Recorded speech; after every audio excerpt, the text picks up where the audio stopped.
Okay, thank you.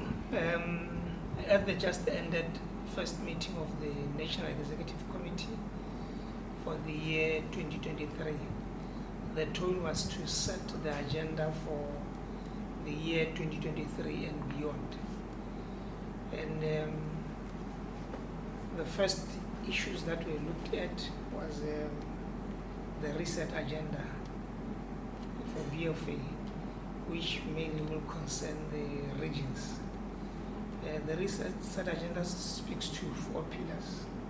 The first pillar is governance and administration. The second pillar is league development. The third pillar is club development. And the fourth pillar is marketing and sponsorship. So there's going to be a lot of engagement between the BFA secretariat and the president and with the leadership and the regions, so that we propel the reset agenda. On top of the agenda, based on these 4 pillars, is that the regions must be sustainable. As we might be aware, the regions are the nerve centers of football development. So the regions must be sustainable in terms of the way they conduct their business, be in areas of coach education, be in areas of referees, be in areas of marketing and sponsorship and stakeholder engagement. You know, football must be played in the regions. We should see the young boys and girls playing football. And also, the teams in the regions, there must be active participation and active competition. So that is the reset agenda. Further to that, we set the tone for our Center for Schools of Excellence, which are at Radisile and Mogoditsani. We want to have the best of the best at Radisile for under 17. But as we know, progressively they'll be studying as under 15, because we are preparing them for the qualifiers that will come in the year 2024. For Mogoditsani, this one is a very, very important project for under 20, which currently they are under 17. We have made a deliberate intention that we want to qualify for under 20 AFCON by the year 2024. So this will be a very, very important project for us, for this team. This team just competed in the Region 5 at Lilongwe in Malawi last year. And we found potential in this team. And we want to keep it in one area, like we'll be keeping them at Mogoditsani senior secondary schools as one of our schools of excellence. So the mandate really is that there's a deliberate intention that this team must qualify for under 20 AFCON. Under 20 AFCON.